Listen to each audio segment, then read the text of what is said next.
लेकिन इसराइल क्या चीज़ है, अमेरिका से टक्कर ले गया है, सेल्फ सफिशेंट है, ईमान की ताकत है ना।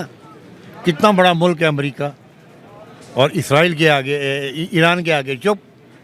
पाकिस्तान कुछ नहीं कर सकता। हाँ, अमेरिका चुप है ईरान के आगे, ये है प्रॉब्लम ये है कि पाकिस्तान एक 51 स्टेट्स हैं अमेरिका की, ये 52 है पाकिस्तान। जी।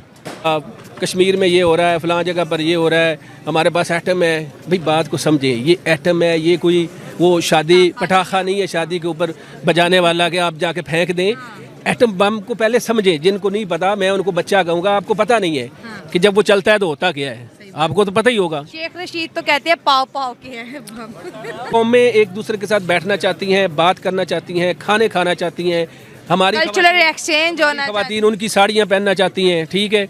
हमारे हाँ, तो ये सारी चीज़ें, हमारे लोग करीना कपूर को मिलना चाहते हैं, उनके लोग इधर आके जवेद शाहरुख खान की तस्वीर तो मोस्टली हर घर के में लड़की के रूम में। ये दुकानदारी है हुकूमतों की। जो इस्लाम के नाम पे मुल्क लिया गया है, उसकी ये वैल्यू है। निकाह खान इद्दत में निकाह पढ़ा रहा है,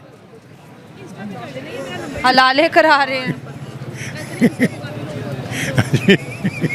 अब बताएं इसमें आपने क्या करना है या मैंने क्या करना है। देखे ना, इंडिया ने कहा हम जंग नहीं लड़ेंगे, हम ऐसा कल्चर लेके आएंगे पाकिस्तान में अपनी फिल्मों के ज़रिए कि यहाँ मुल्क ही ख़त्म हो जाएगा।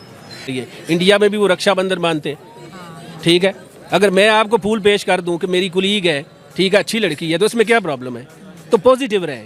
फूल पेश करने का मतलब ये नहीं है कि फूल पेश किया तो पता नहीं क्या हो जाना है। तो बाद में उस पॉइंट पे कर रहा हूँ, लोग ये ना समझे पता नहीं ये क्या बातें हो रही हैं। जय हिंद दोस्तों। इजराइल ईरान वॉर के चलते ईरान के प्रेसिडेंट इब्राहिम रईसी ये पहुंचे पाकिस्तान, और पाकिस्तान में इस तरह का माहौल बनाया गया कि उनके स्वागत में रेड कारपेट बिछाया गया है। ईरानी सदर इब्राहिम रईसी ने कश्मीर मुद्दे पे भी बातचीत की है, और वहीं इजराइल को धमकी दी है कि हम इजराइल को क्रश कर देंगे। वो धमकी पाकिस्तान की सरजमी से आई है। यूएस ने यह भी कहा है कि अगर पाकिस्तान ने ईरान का साथ दिया, ईरान के साथ ट्रेड किया, तो हम उन पे सेंसस लगा देंगे, और इस सेंसस के चलते पाकिस्तान को काफी कुछ भुगतना पड़ सकता है। लेकिन अभी पाकिस्तान ईरान के पाले में जाता हुआ दिख रहा है।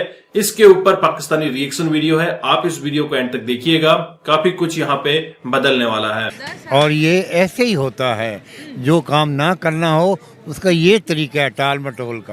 अच्छा, हाँ। 78 ईयर हो गए हैं, कश्मीर वहीं का वहीं खड़ा है। अच्छा। और यूएनओ कुछ नहीं कर सकी, ठीक है ना। बात तो यूएन से निकल के मल्टीलैटरल से बाईलैटरल पे आ गई ना। मैं वही तो आपसे कह रहा हूँ कि ये टेबल डिस्कशन है, इसमें ओरल कुछ नहीं होना। उन्होंने इसराइल बनाना था, बना दिया, पूरी दुनिया देखती रही। ये है इस दुनिया का rule, might is right. Might is right, ठीक है। जिसके पास ताकत है वही सब कुछ है। जब भी कश्मीर का मसला गया है, वीटो हो जाता था, रशिया वीटो कर देता। अब अमेरिका ने पाबंदी लगाई है कि रशिया और ईरान से आपने ट्रेड नहीं करना, और ये मान गए हैं। इमरान खान गया था और उसको उन्होंने घर भेज दिया। तो अभी पाकिस्तान ने ये बात दुनिया को बताई है कि हम ईरान के साथ जो वो पाइपलाइन है, ईरान पाकिस्तान गैस पाइपलाइन, उसको हम कंप्लीट करेंगे। तो अमेरिका ने कहा भाई आपके ऊपर हम सैंक्शंस लगाएंगे, क्या पाकिस्तान रेडी है इसके लिए? पाकिस्तान कभी भी रेडी नहीं हो सकता। वो इसलिए है कि पाकिस्तान मांगता है। हाँ। मांगने वाले की कोई इज्जत नहीं होती। अच्छा। इज्जत उनकी होती है जो खुददार हो। अब देखें इसराइल क्या चीज़ है, अमेरिका से टक्कर ले गया है, सेल्फ सफिशेंट है, ईमान की ताकत है ना। कितना बड़ा मुल्क है अमेरिका, और इसराइल के आगे ईरान के आगे चुप। पाकिस्तान कुछ नहीं कर सकता। हाँ, अमेरिका चुप है ईरान के आगे, ये है प्रॉब्लम ये है कि पाकिस्तान एक 51 स्टेट्स हैं अमेरिका की, ये 52 है पाकिस्तान जी। यहाँ कोई चीज़ अमेरिका की मर्जी के बगैर हो सकता है? आप बताएं। कोई नहीं, कोई बड़ी अपॉइंटमेंट अमेरिका की मर्जी के बगैर हो ही नहीं सकता। अमेरिका छा गया, ये पाकिस्तान उसकी कॉलोनी है, हमारी कोई आज़ादी नहीं है। ये इलेक्शन आज़ादी वाले हुए हैं, ये जो इलेक्शन हुए हैं ये आज़ादी इंडिपेंडेंट हुए हैं। आज़ाद हुए, रिगिंग नहीं हुई। 45, 47 ही चल रहा है, कुछ हुआ है? आपकी सुप्रीम कोर्ट भी खामोश बैठी है। ईरानी सदर हमारे गवर्नमेंट कॉलेज लाहौर आया था, ठीक है, वहाँ कुछ नहीं बोला, समझ आई, जनरल तकरीर की लफ्जी और चला गया, समझ आई। हमारे उनके दरमियान बहुत फ़र्क है। जब भी बंडे लगते हैं कोई ना कोई दीवार हायल हो जाती है। बाकी चेंज तब आएगी जब अवाम उठेगी। अब देखें ना, शहनशाह ईरान कितना ताकतवर था, आप सोच नहीं सकती। किसी ने घर के अंदर शहनशाह ईरान के ख़िलाफ़ बात की है ना तो उठा लिया गया है। फिर जब इनकलाब आया है ना, ये फ्रांस में था खमीनी, वहाँ से इसको लेके आए हैं, पूरी कौम उठी है। कौम जो है वो माली तौर पे तंग है, परेशान है। आटा देखें, मैं कहता हूँ कि हमारे यहाँ हम 4 बंदे हैं घर में, 63,000 रुपीज़ आया बिल सुई गैस का। Oh my God. अब बताएं, कुछ समझ नहीं, कोई बोलचाल नहीं। अब बिजली है, बिजली 1.5 से 2 लाख रुपए आएगा एक एसी का, कौन दे सकता है? फिर सर ऐसे तो मिडिल क्लास क्रश हो जाएगी। ख़त्म हो गई है। दूसरा कि कितना अहम है, अहम बहुत ज़्यादा है, ठीक है, क्योंकि जो इस खित्ते की बदलती सूरत हाल है, इसराइल वाला मामला, इसराइल ने जो किया, फिर ईरान ने जो किया, और इसराइल फ़लस्तीन के अंदर जो जुल्म कर रहा है, ये ऐसी चीज़ है कि मैं कहता हूँ, हदीस भी है कि मोमन का, जैसे वो कहते हैं कि जब एक जगह पर तकलीफ़ होती है तो दूसरे को भी तकलीफ़ होती है। उसके लिए शर्त है कि आपके अंदर ईमान होना चाहिए। वहाँ पे बच्चे मर रहे हैं, वहाँ पे सेहत की सहूलियात नहीं है, वहाँ पे मतलब बंदा बात करे तो रोंगटे खड़े हो जाते हैं। पूरी दुनिया को कोई कहीं हम देते हैं ना, अंग्रेज़ कोई किसी को कुत्ते को पानी पिला रहा है तो हम कहते हैं कितने अच्छे हैं।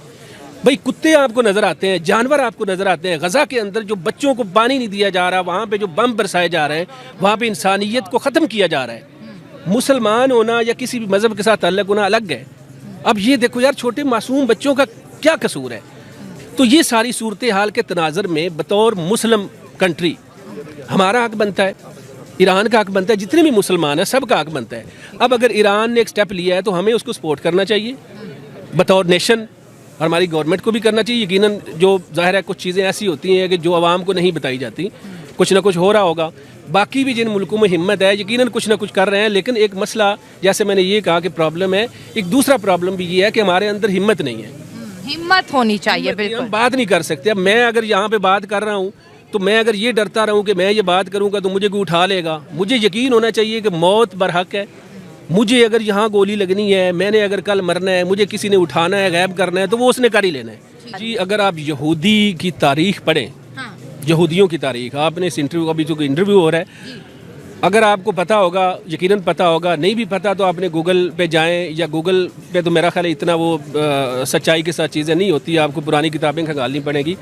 यहूदी दुनिया की शातिर तरीन, ख़तरनाक तरीन कौम है, और इनकी जो एजेंसी है आपको पता ही होगा, मोसाद, ये दुनिया की ख़तरनाक तरीन एजेंसी है। हमें पता भी नहीं चलता। बाज़ दफ़ा वो ऐसे करेंगे कि मिसाल के तौर पे आप एक आलम दीन है नहीं, वैसे करूँ फ़र्जी तौर पे, वो आपको कहें कि ये आपको जी हम 10 लाख रुपए दे रहे हैं। आपने कहना इतना नेक आदमी, ये 10 लाख रुपए दे रहा है, ये तो बड़ा मतलब पहुँची हुई, 10 लाख आज तक नहीं किसी ने फंड दिया। आपकी अटैचमेंट हो जाएगी, वो फिर कुछ पैसे देगा, वो करते करते आपको इंगेज कर लेगा अपने साथ। प्लानिंग उनकी ये होती है कि कहीं सालों बाद, या दिल करे तो कहीं मतलब कोई कई दहाइयों के बाद उन्होंने आपसे कोई ऐसा काम लेना हो, उनकी प्लानिंग ऐसी है कि वो पहले लोगों को और प्लानिंग जी।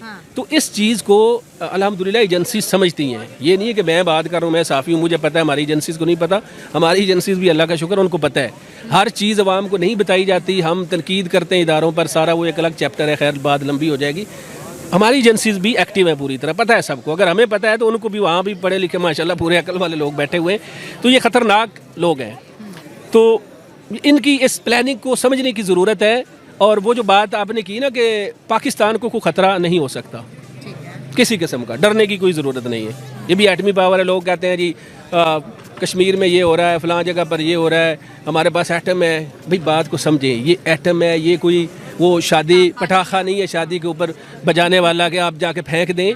एटम बम को पहले समझे, जिनको नहीं पता मैं उनको बच्चा कहूँगा, आपको पता नहीं है कि जब वो चलता है तो होता क्या है, आपको तो पता ही होगा। शेख रशीद तो कहते हैं पाव पाव के हैं। शेख रशीद साहब पता है क्या, शेख साहब अपनी गुफ्तगू के बलबूते पे आपको पता ही है कि वो बिकते हैं, उनको व्यूज मिलते हैं आजकल, तो वो भी। दोस्तों आपने ये वीडियो देखी जिस दिन ईरान के सदर बोले तो प्रेसिडेंट इब्राहिम रईसी पाकिस्तान विजिट कर रहे थे, तो काफी ज्यादा सुरक्षा चौकस थी। स्कूल्स बंद कर दिए गए थे, इंस्टीट्यूशंस बंद कर दिए गए थे और उसके बाद उनका रेड कारपेट पे स्वागत किया गया।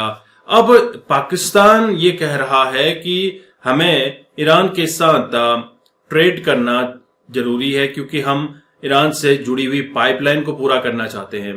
हाल ही में आपने खबर सुनी होगी कि ईरान ने पाकिस्तान को धमकी दी थी, अगर तुमने पाइपलाइन का काम पूरा नहीं किया तो हम तुमको इंटरनेशनल कोर्ट में घसीटेंगे।